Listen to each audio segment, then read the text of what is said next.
Selamat pagi. Saya Alhamdulillah. Tengah makan ni?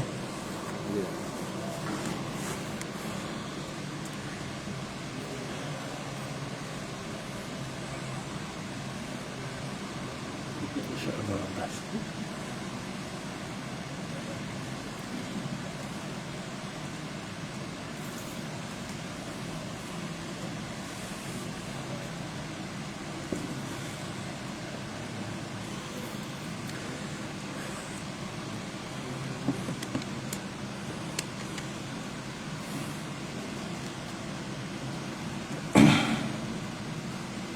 أعوذ بالله من الشيطان الرجيم بسم الله الرحمن الرحيم الحمد لله رب العالمين الرحمن الرحيم مالك يوم الدين إياك نعبد وإياك نستعين اهدنا الصراط المستقيم صراط الذين أنعمت عليهم غير المغضوب عليهم ولا الضالين آمين. Alhamdulillah, syukur kepada Allah Subhanahu wa taala diberikan kesempatan dan takdir yang terbaik untuk dipertemukan dalam siri-siri kuliah maghrib. Alhamdulillah, meskipun dalam keadaan masih lagi pandemik, kita diberikan kesempatan dan takdir yang terbaik untuk dipertemukan kembali dalam siri-siri kuliah maghrib. Dan insyaAllah untuk malam ini dan bulan-bulan seterusnya kita akan cuba melihat kepada perbincangan di sini untuk Ahad minggu keempat. InsyaAllah kita akan gunakan buku Menelusuri 1000 Tahun Mazhab Syafi'i di Alam Melayu. Buku ni InsyaAllah bulan depan kita akan cetak. Baru dami je siap. Jadi makan cetak insyaAllah. Buku yang saya karang dan saya susun dalam genre sejarah dan juga fiqh. Menelusuri 1000 tahun fiqh Syafi'i Alam Melayu. Menelusuri itu maksudnya ada unsur sejarah. Kita menelusuri, menyusur maksudnya melihat apa benda yang berlaku 1000 tahun yang lalu. Sebenarnya lebih 1000 tahun, cuma saya ambil julatkan genapkanlah 1000 tahun. Sebenarnya lebih dari 1000 tahun. Jadi kewujudan fiqh Syafi'i di Alam Melayu kita nak kemukakan supaya masyarakat di Malaysia ini mengambil berat tentang perkara yang melibatkan dia. Kita dengan mazhab Syafi'i ini satu benda yang dekat, walaupun tak pernah isi borang. Jadi mazhab Syafi'i tak pernah isi borang pun, tapi kalau di Al-Azhar tu memang kena isi mazhab mana. Jadi kita ada kelas khusus untuk mazhab Syafi'i. Jadi kalau masuk Al-Azhar, dia akan tanya daftar mazhab mana? Syafi'i, masuk kelas Syafi'i. Tapi ada kelas untuk perbandingan mazhab. Kita akan belajar juga kelas perbandingan mazhab. Tapi khusus untuk Syafi'i, dia ada khusus kelas dia. Pada zaman kami dulu, Syafi'i, bab ibadat diajar oleh Dr. Nas Farid Wasil, Mufti Mesir. Masa dia jadi mufti lah. Time dia mengajar lah. Masa dia tengah mengajar saya tu, time tu dia dilantik jadi mufti. Jadi semenjak hari pertama jadi mufti tu, dia tukar lah. Dia tak pakai kot dia. Dia pakai jubah Azhar serban merah tu. Bila budak-budak tanya dia, kenapa dulu pakai kot sekarang pakai jubah? Dulu dia mensyarah biasa, dia kata sekarang dah jadi mufti, dia kena pakai jubah Azhar lah. Dan bermula hari tu, hari pertama jadi mufti tu, dia mengajar kami juga. Dia masih mengajar kami dan istiqomah mengajar kami sampailah habis fiqh ibadat tahun 1. Tahun 2 dengan orang lain pula. Jadi bila melibatkan Mazhab Syafi'i ialah mazhab yang diamalkan lebih 1000 tahun di alam Melayu. Sebab tu alam Melayu ni sangat kuat dengan mazhab Syafi'i. Mazhab Syafi'i. Dan mazhab Syafi'i telah sampai ke alam Melayu ni semenjak lebih 1000 tahun. Dia sampai daripada kawasan Yaman, datang daripada arah Yaman, daripada Yaman, dan juga ada yang datang daripada arah Cina. Cina ni bukan sebab orang Cina yang datang menyebarkan Islam dan mazhab Syafi'i, tapi sebab orang Arab daripada Yaman. Dia berdagang, dia menguasai perdagangan di Cina. Bila berlaku pemberontakan, ada 4 pemberontakan berlaku di Cina dalam beberapa ratus tahun lah. Setiap tahun tu ada beberapa pemberontakan sepanjang 400-500 tahun. Jadi setiap kali pemberontakan berlaku, orang Cina marah sebab orang Arab dah menguasai perdagangan. Jadi kita sini marah sebab orang Cina kuasai perdagangan. Sana orang Cina marah sebab orang Arab kuasai perdagangan. Orang Arab kuasai perdagangan. Jadi dia berontak dan dia bunuh orang asing. Jadi kebanyakan setiap kali pemberontakan tu berlaku, orang-orang Arab yang menjadi pedagang, dia akan datang ke alam Melayu. Jadi setiap kali gelombang-gelombang itu datang, dia akan pergi ke alam Melayu dan duduk di sini. Dan sebenarnya mereka itu ialah ulama-ulama, pendakwa-pendakwa. Sambil berdakwah, dia berdagang. Jadi kerja dia, job dia ialah pendakwah. Sambil dia berdakwah untuk survive, maka dia berdagang. Jadi bila dia datang ke sini, dia menyebarkan juga Islam di kawasan ini, mengukuhkan lagi Islam di kawasan Nusantara gitu. Jadi ada yang datang daripada Cina, ada yang datang daripada Yaman. Yang Cina tu pun Yaman juga, Arab Yaman juga. Dan juga Arab daripada Parsi. Parsi itu pun sebenarnya Arab Yaman juga pergi ke Parsi. Jadi kenapa kebanyakan Arab Yaman? Kenapa Arab-Arab tempat lain tak datang? Ini di sini kita kena tahu bahawasanya dalam Quran kata orang Arab ni memang suka berdagang. Li'ila fi Quraisyin ila fihim rihlatash syita'i was-saif. Orang-orang Arab ini, terutama bangsa Quraisy ini, kaum Quraisy, dia ialah rihlatash syita'i was-saif. Ila fihim, rombongan-rombongan perdagangan mereka. Rihlatash syita', dia akan berjalan ke syita', waktu musim sejuk dia akan pergi ke selatan. Selatan sebab selatan panas Yaman. Waktu musim panas dia akan pergi ke utara. Utara. Rihlatash syita'i was-saif. Mereka akan melakukan laluan perdagangan pada waktu syita, sejuk, dan waktu panas. Musim panas dia akan pergi ke utara Syam. Jadi orang Arab tu berniaga situ keliling Hijaz. Tapi dia tak berniaga dengan orang luar. Orang luar tu ialah orang Yaman yang berniaga. Orang Yaman dia tak berniaga ke atas, sebab atas tu dikuasai oleh orang tanah besar. Yang selatan ialah pedagang yang melibatkan diri dengan lautan. Yaman dia tak pergi ke atas sebab orang Quraisy dah kuasai dah. Orang Quraisy diam tengah-tengah jadi entry port. Sana datang sini kan. Atau dia pergi utara, dia pergi selatan. Tapi orang selatan dia pergi ke China. Utrubul ilma walau bisin, tuntutlah ilmu walau ke negeri China. Kalimat itu dah ada sebelum Rasulullah lahir lagi. Tuntutlah ilmu walau negeri China. Jadi memang orang Arab dah ada hubungan dengan negeri China lama dah. Jadi memang mereka dah ada hubungan dengan China lama. Jadi bila nak pergi ke negeri China, dia ada dua laluan, Silk Road ataupun Spice Road. Kalau Silk Road dia akan lalu laluan yang berbahaya, gurun-gurun, padang pasir yang berbahaya. Yang kedua Spice Road, laluan rempah. Laluan rempah ni ialah laluan yang paling mudah, sebab pada zaman dahulu lautan ialah laluan yang paling mudah berbanding daratan lah. Sebab tu orang kita kalau nak pergi ke Terengganu lagi payah daripada pergi ke Palembang. Pergi Palembang sekejap aja. Nak pergi Terengganu jenuh mikir. Kita sekarang ni nak pergi Terengganu sekejap aja. Lepas sembahyang subuh, Zuhur kan dah sampai Terengganu dah. Melepak makan, tak sampai Zuhur. Duha dah boleh makan nasi dagang lah kan. Tapi bila nak pergi ke Palembang jenuh mikir ni, sebab nak merentah negara kan. Tapi dulu lautan itu laluan highway dia. Daripada Melaka nak pergi Palembang tu sekejap aja. Kalau naik bot pancung lah, kalau naik bot kapal layar tu lama juga. Tapi tidak selama kalau daripada Melaka pergi ke Terengganu.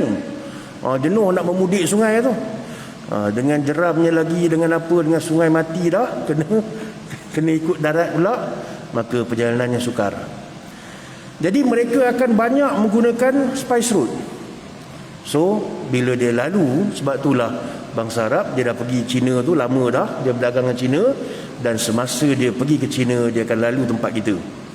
Sebab itulah kita nak betulkan balik tentang banyak sejarah. Sebab D.J. Hall, Senok Agronje dan juga para orientalis kata Islam sampai ke alam Melayu kurun ke-13. Ini mengarut kurun 13. Lama, dah lambat dah. Islam sampai alam Melayu kurun ke-7 dah sampai dah. Kurun ke-7. Kurun pertama hijrah atau kurun ke-7 masih dah sampai dah. Tiba dia kata kurun ke-13 kan. Jadi itu satu benda yang sengaja nak menjauhkan bangsa Melayu daripada daripada sumber yang dekat dengan Rasulullah SAW. Jadi jadi saya akan bawa dalam buku ni kita akan bincangkan pertama tentang Imam Syafi'i. Masuk je Imam Syafi'i lah, sebab buku ni tentang fiqh Syafi'i. Kita berkenalan dengan Imam Syafi'i. Siapa Imam Syafi'i, bagaimana ilmu dia menguasai ilmu dua madrasah, dua pemikiran hadis dan pemikiran ra'yu. Jadi kedua-duanya tu dia digabungkan, bagaimana guru-gurunya, anak-anak muridnya, penulisan-penulisan beliau, dan bagaimana perubahan-perubahan yang berlaku dalam perjalanan keilmuan Imam Syafi'i, dan bagaimana berlakunya fitnah kepada Imam Syafi'i. Imam Syafi'i pernah difitnah menjadi sebahagian daripada pemberontak. Itu pemberontak Syiah. Jadi pada zaman Imam Syafi'i berlaku fitnah Alawiyin. Bukan Alawiyin yang buat fitnah. Alawiyin itu difitnah dengan golongan Syiah menempel pada Alawiyin. Alawiyin ni ataupun Itrah Nabi Nabawi ataupun Ahlul Bait, mereka bukan Syiah, tapi Syiah menempel pada mereka. So bila Syiah menempel pada mereka, maka mereka terpalit sekali. Jadi berlaku pada zaman Harun Ar-Rasyid. Harun Ar-Rasyid ni seorang ulama. Dia ulama, dia juga seorang khalifah. Dia bukannya raja biasa. Dia raja, dia khalifah dan dia juga ulama. Satu kelas dengan dia siapa? Satu kelas dengan dia ialah Imam Malik rahimahullah. Imam Malik satu kelas dengan khalifah Harun Ar-Rasyid. Sebab tu dia berikan satu, bila dia dah jadi Perdana Menteri lah macam sekarang ni kan, dah jadi khalifah, dia ingat lagi kawan dia. Ingat dia kawan dia, jangan jadi YB tak ingat dah kawan. Jadi dia ingat kawan dia lagi, maka dia minta kawan dia Imam Malik datang ke istana dia untuk didik putera mahkota dia Al-Amin dengan Al-Ma'mun. Maka dia pun bila dijemput macam tu, dia pun tulis surat pada khalifah. Bawa surat ni bagi kepada khalifah. Maka dia bagi tahu khalifah, ya Amirul Mukminin, wahai Amirul Mukminin, inna Allah azastaka bi Amirul Mukminin. Sesungguhnya Allah muliakan kau dengan Amirul Mukminin, dengan ketua pada orang-orang beriman. Wa innama ilmu ya'ti wa la yu'ta. Akan tapi dalam bab ilmu ya'ti, kena datang, wala yu'ta, bukan aku datang. Dalam bab ilmu engkau kena suruh anak engkau datang jumpa aku. Tapi dalam bab engkau sebagai mukminin tu hak Allah bagi pada engkau. Tapi dalam bab ilmu ya'ti, anak engkau Al-Amin dan Al-Ma'mun ya'ti, kena datang jumpa aku. Wala yu'ta, bukan aku jumpa engkau. Maka dia terang aja bagi tahu pada khalifah. Maka khalifah pun suruh anak dia, putera mahkota dia Al-Ma'mun dan Al-Amin, pergilah duduk di Masjid Nabawi dengan rakyat, belajar dengan Imam Malik rahimahullah. Sebab itulah Al-Amin dan Al-Ma'mun ini menjadi dua orang pengganti khalifah yang sangat hebat ilmu dia. Cuma dia terlajak pula. Al-Ma'mun ni terlajak. Saya sebut terlajak sebab apa? Sebab dia bila dia dah banyak sangat ilmu, dia nak mencuba benda-benda lain. Maka dia terpengaruh dengan Mu'tazilah. Pada zaman dia lah Mu'tazilah menguasai pemikiran khalifah. Akhirnya berlaku fitnah yang kedua. Zaman Imam Syafi'i, bapa dia Harun Ar-Rasyid, fitnah Syiah. Zaman dia fitnah Mu'tazilah. Maka berlakunya fitnah pada Imam Ahmad bin Hanbal. Terkena fitnah, maka dia dipenjarakan disebabkan masalah Quran makhluk. Jadi di sinilah kita lihat bahawasanya Imam Syafi'i pun terkena sekali fitnah Syiah tadi. Jadi Imam Syafi'i beliau berada di Yaman. Imam Syafi'i ini bukan seorang imam yang bincang bab halal haram saja, tapi dia terlibat dengan pentadbiran. Imam yang terlibat dengan pentadbiran, dia bekerja sebagai seorang pembantu Gabenor. Pembantu Gabenor, Syed Paul tinggi tuan-tuan, bukan kecil-kecil. Ustaz Nazmi Syed Paul menteri dulu. Sekarang tak jadi menteri lah, dia punya bos. Jadi dia patah balik lah, sebab dulu dia dipinjamkan daripada UMT, pinjam dia Syed Paul ni besar. Jadi Imam Syafi'i jadi pembantu Gabenor Yaman. Dia pembantu Gabenor Yaman sambil dia menguruskan pentadbiran dia Gabenor Yaman, dia juga mengajar di Yaman. So apa yang berlaku? Yaman menjadi base kepada mazhab Syafi'i. Jadi mazhab Syafi'i memang jadi satu benda yang betul hebat di Yaman. Sebab Imam Syafi'i ada di situ. Segi politiknya dia menguasai, dan segi fiqahnya dia menguasai. Dan yang paling besar, Yaman ialah tempat ramai para itrah Rasulullah. Para sahabat, bukan sahabat Rasulullah, tapi para anak-anak Rasulullah, cucu-cucu Rasulullah, ahli bait Rasulullah SAW. Jadi Yaman tu ramai ahli bait Rasulullah SAW. Lepas peristiwa pembunuhan Sayyidina Husain, maka ramai itu Rasulullah pergi ke Yaman dan juga Mesir. Yaman dan Mesir, bukan diam di Hijaz. Banyak di Yaman dan di Mesir. Maka di Yaman itu berkelompoklah mereka. Oleh kerana ramai keluarga Rasulullah di situ, maka Syiah mengambil kesempatan. Syiah mengambil kesempatan dengan menempel pada Ahlul Bait, pada Alawiyin.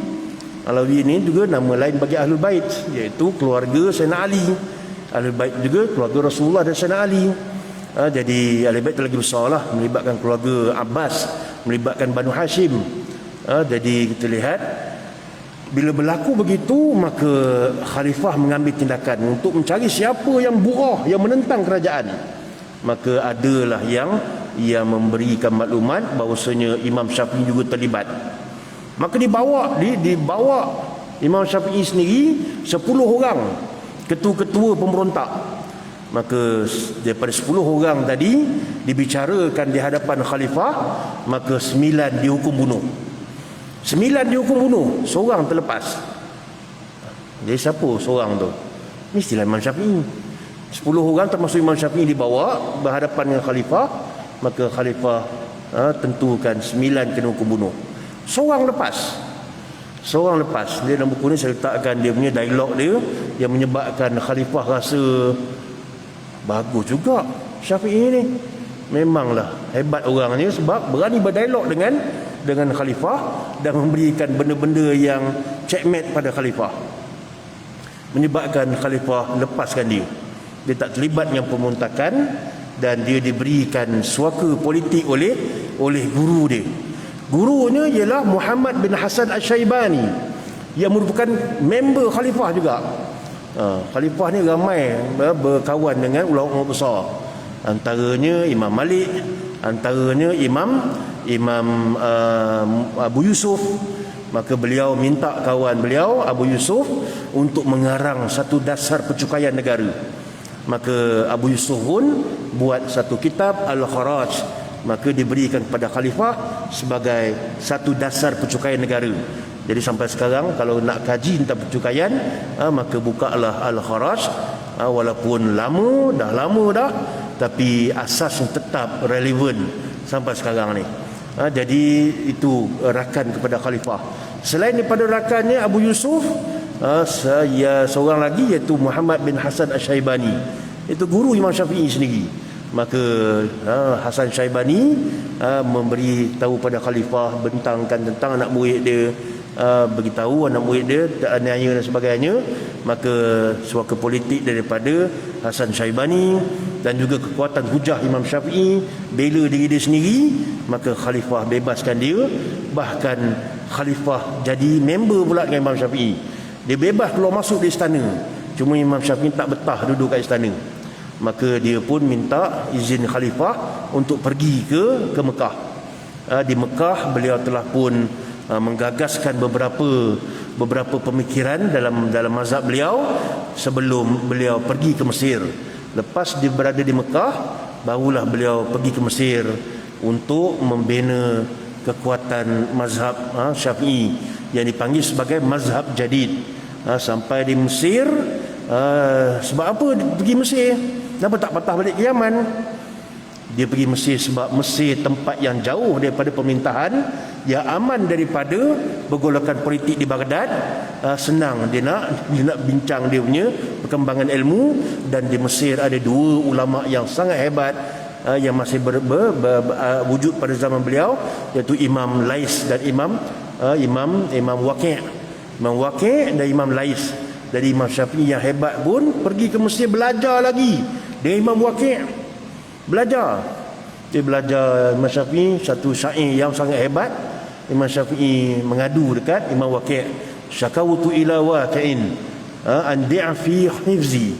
Aku mengadu pada Imam Waqi' tentang lemahnya hafazan aku. Jadi Imam Waqi' pun bagi tahu dia pun menasihatkan kepada aku antarakal ma'asi, sebab Imam Syafi'i ternampak aurat sikit orang, ternampak aurat perempuan, jadi lemah hafazan dia. Kita zaman sekarang ni bukan ternampak, melintang melalu lalang depan mata, jenuh. Jadi kalau pejam mata orang, berlanggar pula dengan punggung kita orang. Jadi macam mana tuan-tuan? Jadi kita akhir zaman ni sangat-sangat hebat, sangat hebat. Jadi sebab itulah kena banyak ambil semayang, banyak ambil wudu, banyak istighfar, banyak mohon ampun pada Allah Subhanahu Wa Taala. Kalau tak tercabut habis semua hafazan-hafazan kan.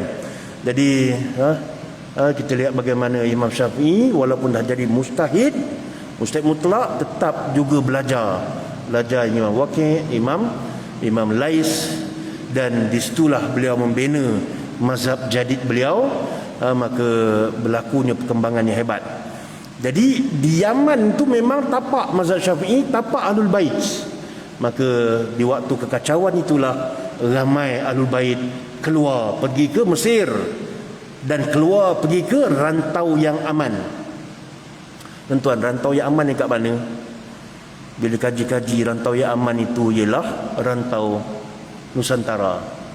Rantau Nusantara lah rantau yang aman, yang menyaksikan tengah-tengah keributan itu mereka cabut, mereka siapkan pengangkutan, tinggalkan ala dunia Arab, mereka datang ke alam Melayu. Jadi ada banyak kali kedatangan ulama-ulama daripada Yaman ini datang ke alam Melayu, dan mereka diterima dengan sebaik-baiknya, diterima, dan mereka menyebarkan Islam. Mereka tinggalkan itu, pergi tak kembali dah tu. Sebagai contohnya seorang ulama Syafi'i yang datang ke Yaman, Syekh Abdul Qadir Husin Shah Alam. Jadi kubur dia baru jumpa di Tanjung Inggris. Jadi Tanjung Inggris tu ada seorang syekh, kubur dia. Sebenarnya ramai lagi yang meninggal di alam Melayu ni, tapi kita dah hilang artifak-artifak tu. Bukti-bukti artifak tu tak ada dah. Cuma yang kubur dia ni terjumpa. Banyak benda-benda melibat sejarah ni terjumpa sebab apa? Sebab kawasan Tanjung Inggris tu kawasan kubur lama. Tanjung Inggris ni sebelah Langgar. Langgar ni perkuburan Diraja Kedah. Langgak, sebelah Langgak tu Tanjung Inggris. Tanjung Inggris ni ada perkuburan lama. Jadi perkuburan tu bila nak dibersihkan, dorang sodok. Ada busuk-busuk tu. Bila sodok busuk-busuk tu, rupa dalam busuk tu ada kubur. Dalam busuk tu ada kubur. Allah takdirkan anai dia buat sarang sampai tertutup kubur tu. Bila tutup kubur tu, hampir 1000 tahun kubur tu selamat. Kubur lain tu dah kena banjir lah, kena apa hakisan lah apa semua, maka hilang. Tapi kubur tu selamat sebab diam dalam busuk. Sampai zaman sekarang orang nak ratakan kawasan kubur tu, maka tengok-tengok dalam busuk tu ada beberapa kubur. Kubur-kubur yang dah ratusan tahun. Tengok kubur-kubur Aceh. Sebab apa? Tahu sebab dia ada bentuk batu nisan dia. Ada batu nisan bentuk Mamaluk, ada batu nisan bentuk Aceh, ada batu nisan bentuk India. Jadi setiap batu tu dia tahu di mana datang dia dan di mana zaman dia. Kalau kita tengok batu, tengok sajalah, tak tahu zaman mana, jenis apa kan. Tapi kalau pakar batu ni dia tahu dah. Kalau batu macam ni, ni datang pada Aceh. Kita tengok batu merah macam ni, ni Melaka. Batu ni macam ni, ni zaman India. India tu maksudnya zaman kerajaan Mughal. Jadi dia ada bentuk-bentuk batu dia. Dan bila dia jumpai batu-batu tadi yang lain daripada bentuk Aceh tadi, maka dia kaji, dia tengok dan dibuat pentarikan, dia susun balik, dia ikut patah-pahatan tu, maka jelaslah tertulis di situ Syekh Abdul Qadir Husin Shah Alam yang meninggal pada 291 Hijrah. 291 Hijrah dia meninggal, maksudnya dia hidup sebelum tu. Maksudnya pada kurun ketiga dia dah ada dah. Imam Syafi'i meninggal 205 Hijrah. Jadi 205 Imam Syafi'i meninggal, 291 sahabat Itba'un Tabi'in ini ataupun Syekh Abdul Qadir Salam Syah meninggal. Jadi dia berada di Kedah sekitar 250. Sekitar 250 hingga ke 291 tu. Maksudnya pada kurun ke-9, tarikh tu 901 Masihi. 901 Masihi ataupun 291 Hijrah. Dia bermaksud kurun ke-9 atau kurun ke-10, awal kurun ke-10 dan juga di kurun ketiga Hijrah. Jadi rapat sangat dengan maksudnya zaman selepas Imam Syafi'i itu, maka dah ada dah ulama Syafi'i sampai yang dijumpai artifak dia. Dijumpai dia punya kubur-kubur dia. Adapun selepas itu ada ramai lagi lah yang datang. Antaranya kalau di Jerai, Gunung Jerai tu, atas tu ada makam Tok Syekh. Tok Syekh tu ialah Syekh Abdullah Qaumiri. Syekh Abdullah Qaumiri ni yang 100 tahun lepas tu dia datang. Lebih kurang 100 tahun lepas tu datang Syekh Abdullah Qaumiri mengislamkan Raja Kedah. Masa zaman Syekh Abdul Qadir, Raja Kedah tak Islam. Zaman selepas Syekh Abdul Qadir, barulah Raja Kedah Islam yang bernama Praung Mahawangsa. Praung Mahawangsa, maka bila diislamkan oleh Syekh Abdullah Qaumiri, maka bertukarlah nama dia daripada Praung Mahawangsa kepada Sultan Muzaffar Shah pertama. Sultan Muzaffar Shah pertama, dan nama Kalah ditukar kepada Qadah. Kalah ditukar kepada Qadah. Dulu disebut sebagai Kalah. Sebab tu Rasulullah ada pedang Qala'i. Qala'i itu ialah pedang yang datang besi dia daripada alam Melayu. Jadi Kedah ataupun Kalah ditukar kepada Kedah Darul Aman. Dan bermula saat itulah seluruh penduduk Kedah, bila Sultan yang masuk Islam, seluruh yang masuk Islam, sebab mereka telah pun bersedia dah hampir 100 tahun dah dengar pasal Islam. Dan akidah yang dibawa ialah Islam berdasarkan akidah Ahlussunnah wal Jamaah, dan juga bermazhabkan Syafi'i. Sebab datang pada Yaman. Syekh Abdullah Qumari pun datang pada Yaman. Syekh Abdul Aziz pun datang pada Yaman. Kebanyakannya ulama-ulama yang datang tu sudah pada Yaman, maka mengukuhlah mazhab al-Imam Syafi'i rahimahullah lebih 1000 tahun sampai ke hari ini. Jadi banyak gelombang lah mereka datang ke tanah Melayu ni. Dan bila mereka sampai ke sini, maka kita nampak ada kesan-kesan sejarah tu lagi. Macam kubur Sultan Muzaffar Shah baru jumpa 2018 baru jumpa. Kubur dia punya batu nisan dia pelik. Batu nisan dia menggunakan batu warna merah. Batu merah ni memang pelik lah, tak ada orang lain pakai batu merah ni. Sebab raja-raja je pakai benda pelik-pelik ni, benda hebat-hebat ni. Kita orang biasa buat apalah, cari batu nisan yang pelik-pelik kan. Jadi batu nisan dia memang warna merah. Dia kalau siapa yang balik Kedah boleh rentas negeri nanti, pergilah mandi-manda dekat Pantai Merdeka. Kat Pantai Merdeka tu ada Tanjung Dawai. kat Tanjung Dawai tu bolehlah beli belah, belikan masin apa semua. 10 km dari Tanjung Dawai tu ada satu masjid yang terletak kubur tu. Sebenarnya kubur tu jauh tempat lain, tapi dia pindahkan ke masjid tu untuk dijaga. Sebab kalau letak kat tengah hutan, kubur tu dia jumpa kat tengah hutan. Jadi dipindahkan ke masjid tu, dia buatkan pagar apa semula untuk dijaga. Takut artifak tu kena curi pula nanti. Jadi baru jumpa 2018, setelah berapa ribu tahun, hampir 1000 tahun. Jadi sebab itulah kita lihat Islam banyak sampai ke kawasan situ. Kenapa sampai situ? Sebab situlah kawasan, kalau orang datang daripada Asia Barat, dia akan nampak Gunung Jerai daripada lautan. Nampak Gunung Jerai itu, maka situlah tempat dia target untuk singgah berehat beberapa bulan sembelaga menunggu angin baru untuk tolak mereka ke China. Jadi dulu mereka datang sebelum Islam dah datang dah. Sebelum Islam datang untuk berniaga dengan negeri China dan dapatkan barangan daripada tempat kita. Tapi bila setelah masuknya Islam di Yaman dibawa oleh Sayyidina Ali. Sayyidina Ali diarahkan Rasulullah untuk pergi terus ke Yaman. Maka Sayyidina Ali membuka Yaman. Sebab itulah lebih baik banyak di Yaman. Sebab Sayyidina Ali sendiri yang menerus ke Yaman. Dan kemudiannya barulah dihantar para sahabat-sahabat yang lain untuk berdakwah di situ, sambung usaha Sayyidina Ali. Tu dia hantar qadi yang awal untuk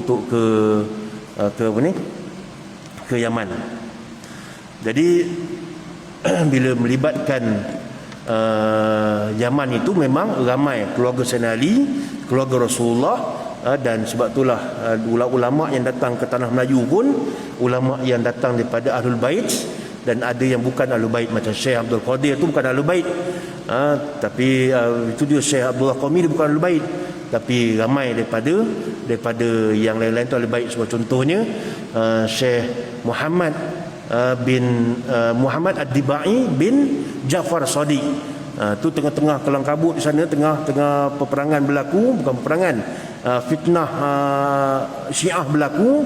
Mereka malah nak gaduh dengan kerajaan khilafah Harun Ar-Rasyid. Maka mereka pergi ke alam Melayu. Jadi Syekh Muhammad Ad-Dibai bin Ja'far Shadiq ini ialah cicit Rasulullah. Ja'far Shadiq ini anak kepada cucu kepada Hasan Husin. Jadi keturunan tu sangat rapat. Mereka pergi sampai ke Perlak. Mereka sampai Perlak, dia tak pergi ke Yan, Kedah, sebab dia ikut laluan jauh sikit dari pantai. Kalau dekat dengan pantai, dia akan jumpa Yan dulu sebab dia nampak Gunung Jerai. Kalau ikut lautan Hindi jauh sikit dari pantai, dia akan jumpa Barus ataupun Perlak dulu. Barus dengan Perlak ni dia kawasan utara Aceh, maka Barus mereka akan jumpa dulu atau Perlak. Jadi keturunan Rasulullah ni, Muhammad Ad-Dibai bin Ja'far Shadiq ini sampai di Perlak. Perlak memang dah ada orang Islam, dah ada kerajaan Islam yang datang awal-awal zaman pada kurun Rasulullah dah sampai dah. Jadi diorang dah ada kerajaan di situ. Jadi kerajaan ada Perlak, dia pun terima rombongan keluarga Rasulullah Muhammad Ad-Dibai tadi bersama dengan 100 orang, satu kapal 100 orang datang. Ramai. Satu kapal 100 orang datang, maka dia bukan sekadar terima, dia pelawa Muhammad Ad-Dibai tadi bin Ja'far Shadiq kahwin dengan puteri dia, puteri Makhdum Tansuri. Bila kahwin dengan puteri dia Makhdum Tansuri, dapat anak nama Ali bin Muhammad bin Ja'far Shadiq. Maka Abdul Aziz bin Muhammad bin Ja'far Shadiq. Jadi Abdul Aziz ini ialah cucu kepada Sultan Perlak, anak kepada Muhammad Ad-Dibai tadi. Maka Abdul Aziz ini memulakan keturunan Rasulullah yang pertama membuat kerajaan di alam Melayu menjadi kerajaan Aziziyah. Maka pada zaman itu mereka menggunakan fiqh Ja'far Shadiq, fiqh Ja'fari. Tapi selepas itu barulah mereka gunakan fiqh Syafi'i, sebab selepas itu kerajaan Perlak berkahwin dengan kerajaan Pasai. Kerajaan Pasai ni dia dah mula dicampuri oleh Syiah yang mengganggu ni.